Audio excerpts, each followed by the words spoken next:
Vandaag leven vroegs, vandaag, weil wir uns am dat Thema über dat Deipe oder die schlechte Gefälle nur die Geburt beschäftigen. Wer sie ich? Ich sie Carla Wiens, ich sie eine Krankenschwester, ich sie mit Dr. Carlos Wiens befried. Wir haben 4 erwachsene Kinder, sind alle befried. Und ich sehr viel Kurse gegeben für Schwangere frühes, begleiten der Schwangerschaft, Geburt und nachher. In der einen oder andere habe ich all belebt. Und ich will Ihnen vandaag einige Sachen mitgeben, was Ihnen vielleicht helfen, damit es leichter wird nach der Geburt. Und wie weit dass viele Frühes haben ein Baby, und das ist was sehr schönes, ein großes Wunder, es passiert, und man denkt sich, nu sind die Tag in der Werte, der letzte Werte vorbei, nu wollen wir das geneute, endlich, wir mal auf den Bock schlopen, und ja, das war da schön. Und wir haben uns Baby. Und dann passieren manchmal ganz interessante Sachen. Wir waren uns ja das gar so schön, das ist alles nicht so, als wir uns das vorgestellt haben, das Baby hielt, der Mann hat gar so viel Zeit, als wir dachten. Und dann sind manchmal auch noch die anderen Kinder. Und dann fängt das Ganze an, irgendwie ein bisschen zu wackeln. Aber man hat gedacht, nu würden wir eine Zeit haben, wo alles voll Friede und Liebe wird. Und es ist doch nicht ganz so. Und dann kriegen wir Angst und dann fangen wir an zu zweifeln und fangen an zu heilen. Früher heilen sehr viel, wenn das Baby noch mal ganz klein ist. Manchmal fangen die alle im Krankenhaus an zu heilen und weil die gar nicht richtig was mit ihnen ist. Was passiert bei einer Frau? Nach einer Schwangerschaft, dann stellt sich der Körper wieder darauf an, dass er wieder normal funktionieren, normal arbeiten soll. Und das sich anstellen, das hängt von den Hormonen ab. Hormone sind so als kleine Medikamente, die von der Drüse im Blut geschickt werden, jeder Tag ein Bett, und dann gibt es ein Gleichgewicht in unserem Körper. Nach der Schwangerschaft, wenn das Baby erst da ist, dann arbeiten andere Hormone als während der Schwangerschaft. Und dann gibt es sein Hand her in der Frühsmatte, da sich Zeit lassen, damit das weiter funktionieren kann. In dieser Zeit, die sehen wir uns vorher nicht. Ich will Ihnen erklären, dass es 3 verschiedene Sorten von Depressionen nach der Geburt. Das erste nennen wir Baby Blue. Das heißt so ein bisschen, als wenn alles ein bisschen verschämmert ist, bläh ist, oder wo immer wir das nennen wollen. Dann die zweite Sorte ist wirklich die Depression nach der Geburt. Und die dritte, das ist eine Psychose, das ist eine wirkliche Krankheit. Da muss sie ja behandelt werden. 3 verschiedene Sorten gibt es. Und wir wollen uns an die erste Sorte kümmern, Baby Blue. Was ist das? Das fängt ein paar Tage nach dem an, wo das Baby geboren ist. Meistens am 2., 3. Tag, manche nennen das auch so den Jultag, dann hielt einem alles. Und die bringen einem das Baby, man hält das Baby, man ist ja froh, dass man das hat, in die Throne ran. Das ist einfach sehr interessant. Und dann können die frühest nicht schlupen, weil das bedreht alle so. Sie haben das Gefühl, ich will das auf einmal nicht schaffen. Besonders seine frühes, was vorher vielleicht ein Baby verloren haben, wo ein Baby gestorben ist oder so, dann haben sie Angst. Sie denken, sie müssen das Baby abholen, dass das so wird immer atmen, dass das auch wird verdrängen. Und sie wieder in sein Leben, sie müssen so abholen, dass dem Baby nichts passiert. Die frühes haben nicht Hunger, die essen nicht. Weil sie Sorge haben, dass sie da auf einmal irgendeinen Fehler machen. Und das kommt ein paar Tage nach der Geburt und verschwindet ungefähr noch eine Woche oder manchmal auch 10 Tage, dann sind sie wieder Frau. Das nennt man sozusagen Baby Blue. Da braucht man nicht eine große Behandlung machen und so weiter. Das geht wieder weg. Das passiert ungefähr bei 80 von 100 Frühes, wenn wir dort würde sagen, oder 10. Wenn wir 10 Frühes haben, würde 8 Frühes ungefähr diesen Jultag haben, oder diesen Jultag. Das erleben viel Frühes, das ist nicht bloß bei Frühes beim ersten Baby, sondern manchmal ist es beim zweiten schlimmer als beim ersten und so weiter. Aber der Körper lehrt sich dort und passt sich an. In manche Frühes haben aber diese Zeit wird ganz extra, die waren doll. Die waren doll über alles, was rundherum ist. Über den Oberarm, Hund in der Heine, und über alles, was rundherum ist, den eiert einfach alles. Und da muss man sehr weh sein, nicht dich da immer allerhand Welle. So, diese erste Zeit soll man de früh Tag loten und man soll der Lote schlopen. Wat je wie früher dort gedaan dat wie nicht dann so nervös waren en dal waren allem op en naar vergonnen. Wie matte dat verher plannen? Wo wordt dat zijn nodige bord? Wat eet mij door met? Weet u dan niet? En wie leven alle wie zijn zeer stark. Wie worden dat al schaffen? Maar wie schaffen dat niet? En daar is de opgave van Mann dat hij zegt, so, wie worden een tjetje aanstellen, oder die een maat komt, oder die een zester komt, en die worden die helpen. En du wirst die doorleiden, en du wirst die uitruhen, du wirst normaal eten, en die niet bloß de ganze tijd even sagen am din baby. Wat kann man sonst noch tun? Man soll Sport machen. Was heißt das Sport machen? Alle im Krankenhaus. Bein hoch, rauf. Damit der Bock und dort alle sich wieder Tipp trägt, damit man wieder einen normalen Körper hat. Sonst kann man sich nachher nicht mehr leiden.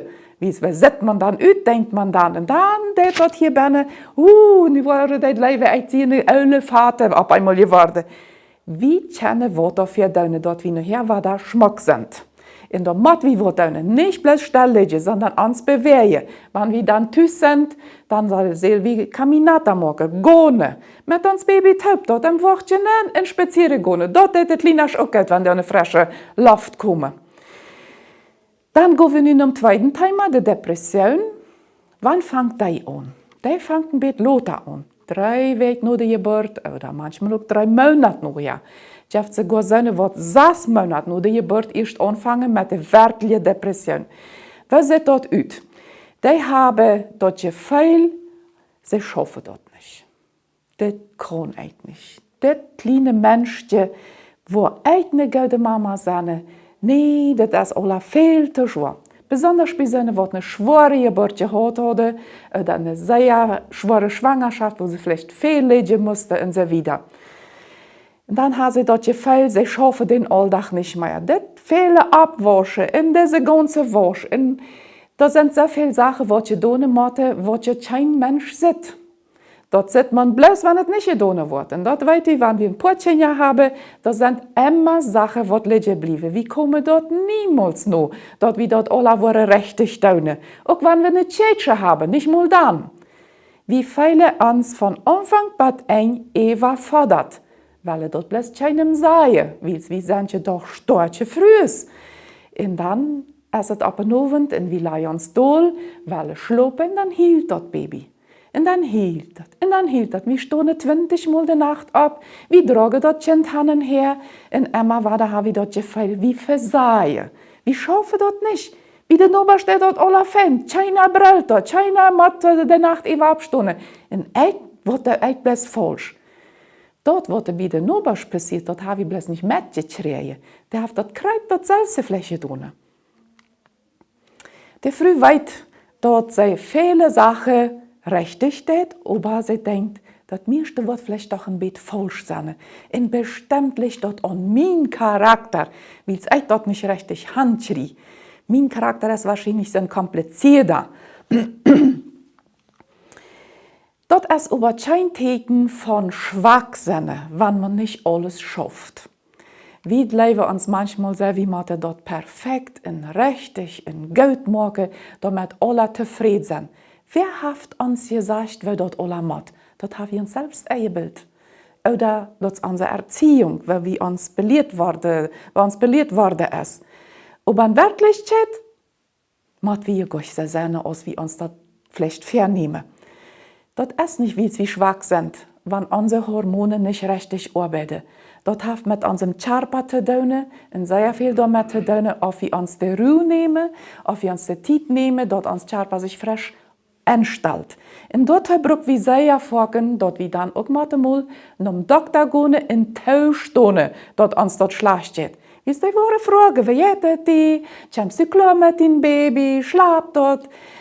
Ja, das geht alles so. Wollen nicht ehrlich sein. Das geht uns schlecht heute Stunde. Nee, das klappt alles nicht, das schafft nicht. Eid hilflos, eid sie traurig und so weiter. Uns fällt dort sehr schwer. Aber es ist sehr wichtig, dass wir ganz ehrlich sind, damit wir uns gute Medikamente geben können und damit wir fair kommen. Diese Depression kann bei allen Kindern abtreten, wird wie schreien. Aber sehr folgen es nom ersten Baby. Dann weit wir noch ja all, ja, so wie das nächste Mal wollt ihr dann all nicht mehr so ernst nehmen und bleiben einmal alles richtig machen. Wenn sind nu wirklich Tekens von einer Depression? Wer kann nicht weiter, sie depressiv? Man hat das Gefühl, hat keine Hoffnung, sei nicht durch. Nicht mal, wenn ich zum Morgens abstuhl, wo ich den Tag verleihen komme. Ich kann dort irgendwie nicht durch sein. Dann kriegt man Angst für verschiedene Sachen. Da wird auf einmal wer kommen. Irgendwer wird mich tun. Irgendwer wird mir mein Baby wahrnehmen. Oder man kriegt Angst, das Baby wird auf einmal bloß tot sein im Badje. Und dann habe ich das Baby besieht Bad. Und dann leih wir die Hand dann ab das Baby in Foto. Der Tiet Eva, na, unten dort noch, check dort noch. Es ist noch da, besonders seine wird ein Baby begruft habe. Die sind sehr nerv, das ist sehr leicht, dass die in Depressionen kommen, weil sie nicht schluppen. Dann seine wird die Tiet Eva Probleme haben mit das Baby besorgen. Sie weiß nicht, wo man dort mit dem stellen. Für eine Mutter ist es ein von den schönsten Gefühlen, wenn sie dort Gefühl hat, mein Baby wird satt und schlappt. Aber wenn sie das Gefühl hat, ich schreit dort nicht satt, ich verstehe dort nicht, dort trinkt nicht, dort hat nicht so, dort hielt nachher, dann kommt sie in einen Strich mit sich selbst, dann, ich schaffe dort nicht. Bestimmt es meine Malt nicht nur auf, bestimmt hungert dort. Und dann kommt sie rauf. Diese Sache mit dem Stelle nur der Geburt ist eine von der wichtigsten Sachen, dass man sich dort Zeit nimmt, sich belehren lässt und nicht kurz nur die Pulvermal gibt. Das mit dem Stelle, das ist eine ganze Schule. Das müssen wir uns lernen in viel Zeit lassen. Und dort kommt es sehr darauf an, dass wir die Unterstützung von unserem Mann haben, dass wenn wir noch mehr Kinder haben, der kleine Stand nimmt und sagt, Mama wird nicht mehr das kleine Baby ein bisschen sein. Und ich will mich dort nicht lernen hier. Wie früher müssen wir uns Zeit nehmen zum Stellen. Nicht sagen, ich will schwinden, dann will ich noch eine Mine machen, dann will ich noch einen Stuhl, dann will ich noch das in die Hand. Zeit nehmen zum Stellen ist ein von den größten Geheimnissen, dass wir nicht an Depressionen fallen. Wenn eine Frau das Gefühl hat, interessiert ihr Baby nicht mehr. Bloß die größere Kinder, ja, das ja, aber das Baby ist das meint. Was geht das hier? So sieht das aus, wenn das auf einmal so das Gefühl hat, das ist nicht ein Teil von mir. Dann kommt eine Frau, sollte sein, eine Leerchen, dann sind die Nerven und man hat die Verbindung zu das Baby verloren. Das ist Depression. Sie ist immer mit, von zum Morgens bis zu Abend. Sie hat endlich geschlafen, aber sie hat das Gefühl, endlich muss ich nicht Fuß weiter am Bad nehmen. Sie mit. Sie hat keine Lust, was zu tun. Du hast keine Freudigkeit, etwas zu machen, keine Freudigkeit, irgendwo hinzufahren. Nichts. Das ist alles bloß. Du machst. Sie hat auch keine Freudigkeit, ihr Haushalt zu tun. Dort kann man noch aufgeben. Aber gewisse Sachen kannst du nicht aufgeben. Wir bleiben auch Mama auch noch für die anderen Kinder. Und das Baby braucht uns. Aber wenn wir keine Leid, keine Freude haben, dann ist es sehr schwer. Früher, die depressiv sind, sage ich auch immer weiter, sie vergessen alles. Hat den hier uitgemaakt oder nicht? Hat das Preis ist uitgesteckelt oder nicht? Hat er diese Suppe Salzbäne oder nicht? Die vergessen. Das, was sie gerade getan haben, weiß sie auf einmal nicht mehr, wird das da oder wird das nicht. Und dann sagte sie in Hiele, weil sie sich schämen, dass sie weiter alles vergessen haben. Sie weiß nicht, wo sie Hansele mit ihren Gefühlen, weil sie schämen sich über sich selbst, in welche dort keinem vertellen. Wie wird meine Schwester von mir denken, wenn ich eher sage, dass ich alles vergeht, dass mich mein Baby nicht interessiert, dass ich nicht schaffen kann, dass ich keine Freude habe. Was wird ich sagen? Was wird meine Mama sagen? Na, benimm die mal, streng die mal an, verseht mal Dollar. Nimm das nicht so schwer. Diese Sache von Depression, die denkt wir uns nicht aus. Entweder wir sind Frau oder wir sind nicht Frau. Das ist eine Sache, wo nicht viel hin und her ist. Und wenn wir antworten, wie kommen wir rauf, dann müssen wir an erster steht mit uns ehrlich sein, mit unserem Mann ehrlich sein, indem dort sagen wir, das schlecht. Weil wir wat doen, wie wohan vor, wie help holen, in dem man soll seine Ohren ganz groß abhaben und darauf angehen, wenn die früh Sonnt sagt. Wie es das kann sehr schwer und schlimme Folgen haben, wenn man nichts damit tut. Früher, die depressiv sind, die haben auch sehr folgend das Problem, dass sie eher eten nicht gut verderben. Den schmeckt das sowieso nicht. Dann können die Gase nicht richtig gehen, sie können nicht gut Stuhlgang haben, dort wird nicht richtig, die ganze Zeit aus, wenn die sich verschlüten und nicht richtig arbeiten will.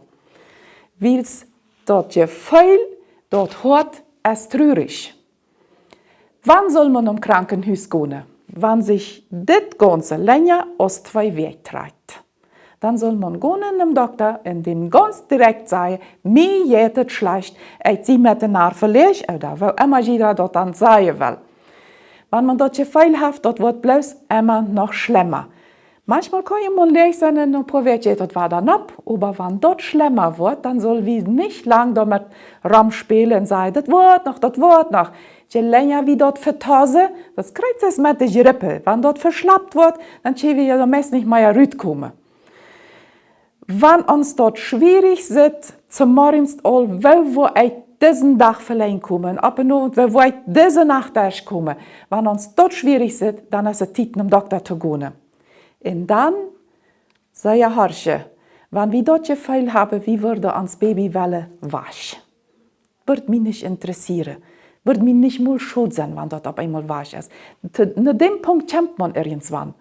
Dort man dort Baby vielleicht sogar verlassen wird wollen, oder sich selbst. Und wir haben eine Krankenhäuser immer wieder seine, wo ihr Baby verlassen oder sich selbst sogar dort Leben nehmen. Dort ist das Schlimmste, was einem passieren kann. Und daran wollen wir alle nicht kommen. Wenn sind noch andere Ursachen von Depressionen, wenn zum Beispiel eine Familie sind, die auch mit Depressionen zu tun haben nach der Geburt. Wenn ich weiß, meine Schwester hat das all immer, meine Mama hat das all immer, dann kann das sein, dass meine Veranlagung da ist, dass ich das auch habe. Mag nicht sein, aber es schafft folgen. Oder eine andere Sorte Depression, wenn man leicht mit den Nerven ist und man vielleicht sowieso all eine Behandlung wegen Depression hat, dann noch eine Geburt dazu, ist eine sehr große Herausforderung, dann fällt man leicht auch in Depression. Wenn man zu viel Stress hat, was kann das zum Beispiel sein? Wenn man weit auf von einer Familie wohnt und man sich sehr bangt. Mama wohnt weit auf, meine Freundin wohnt weit auf, ich wohne ganz allein irgendwo und dann ist man zu einsam. Das kann ein sehr großer Grund sein. Wenn man mehr als ein Baby hat, zum Beispiel Twins hat, Zwillinge oder Drillinge, dort ist ja doppelt so viel Arbeit. Wenn man sehr viele Babys hat, Zwillinge oder Drillinge, muss die Mama sich viel doller anstrengen und das schafft auch vielleicht dann eine Depression. Wenn wir ein Baby haben, das zu tief geboren ist, dann muss es im Brutkasten im Krankenhaus bleiben. Man muss nach Hause fahren, man muss immer wieder hinfahren, da trägt sich Wehchen. Und viele Frauen fallen dann in Depression, weil es dort zu schwer ist. Wenn man ein krankes Baby hat, wenn dort zum Beispiel ein Hautproblem hat, das muss noch operiert werden, Bad, wie das Baby dann Tüß haben, dann muss das extra gepflegt werden. Das sind manchmal so eine Sachen, die einem raufbringen. Dann, wenn man mit dem Ehepartner Schwierigkeiten hat, wenn man sich nicht versteht, wenn der läuft, der andere muss so und so tun, wenn wir uns früher zu viel verlangen von unseren Männern, die sollen das halb in die Hand halten, in da anpacken, warum das dort nicht mal von allein? Nebenbei eine Sache gesagt, Männer können nicht Gedanken lesen, dort muss wir den sagen, wie muss mit den reden, wie muss mit den vertalen. In dem Mann muss sagen, auch was sie wollen, ja. Jeder muss dem anderen helfen, gerade besonders nach der Geburt. Wenn man das Gefühl hat, da ist zu wenig Unterstützung von rundherum. In was für eine Hinsicht? Wenn wir vielleicht all 17 Jahre haben und dann schreiben wir dort 8. Baby, dann sagt der andere, na, war dein Baby, so viel 10 Jahre, dann hat man das Gefühl, die wollen mein Baby all nicht mehr. Oder, was ist mit mir falsch, dass ich 18 Jahre habe? Nichts ist mit mir falsch. Aber diese Sache, was man dann hört von rundherum, soll wie selbst alle aufpassen, was sei wie eine junge Mutter, wat ein frisches Baby haft. Wat sei wie dir? Nicht so eine Sache sei, wat dir weidöne. Sie macht sich, auch wenn es das 20. Baby ist, immer und ja Stadtfeile von allem rundherum. Wenn man Sorge haft wegen Geld, willst dort wat nicht utrechen, ich will nicht keine Mahlscheibe, die Winde und all dort, dort ist alles zu viel. Dort ist zu viel Geld. Und man schickt immer ein Teil jeder Guarani auf. Dort verdreckt.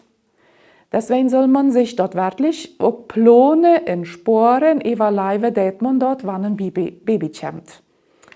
Und dann noch einmal zu dieser letzten Sorte von Depressionen, wo dort dann ganz besonders schlimm ist, dort ist ein paar von 1000 Frühes, was sie haben, aber dort ist ganz schlimm. Dort ist eine Psychose, die Motherfucken dann irgendwo im Krankenhaus oder im Irene oder wo immer interniert wurden, damit die da Ruhe schreien, damit die Medikamente schreien, damit die gesund wurden können. Dort ist wirklich dann all krankhaft, aber das hat mit den Hormonen zu tun. Und dann hier die verschiedenen Sachen. Dort piept da und da klappt es und da sagt wer was und die seine Sache, was nicht da sind. Dort ist dann all mit Bilder und Gedanken, was gleich richtig sind. Und dort braucht eine ganz spezifische Behandlung. In all in diesem Ganzen, soll wir uns immer sagen, Gott, der Vater im Himmel, schickt. Und der weiß ganz genau, was wir durchgehen. Der weiß ganz genau, wie wir uns feilen. Er hat ja dort seine Schafe, dort wir Kinder haben. Er weiß auch, dass unsere Hormone aus dem Gleichgewicht sind.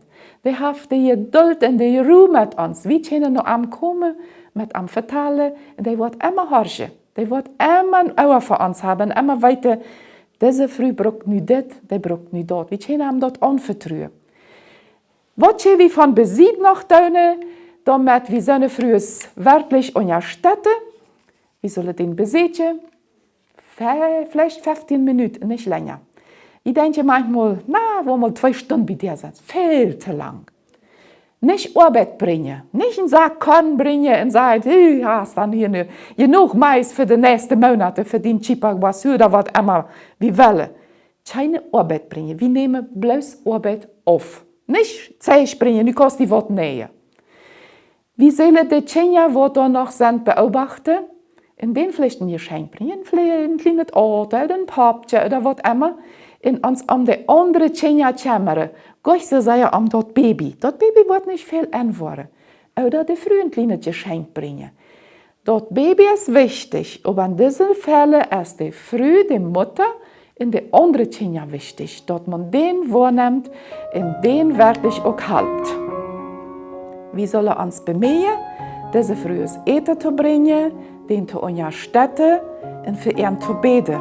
Und manchmal müssen wir uns wirklich bei ihren Tansaten und fragen, wie jettet die, weil wir die nie Geburt, aber nicht neugierig sein. Und dann nicht wieder plüdern wird, wie je hier in je Seine haben an dem Haus. Auch nicht wird wie bei uns abgeschnackt hat oder irgendwo. Nicht vertell wie wieder. Das ist unser Geheimnis, sonst sollen wir lieber Haus bleiben. So, wir haben da einen ganzen Klampe hier und ich hoffe, irgendwem halbt das ein Bett wird.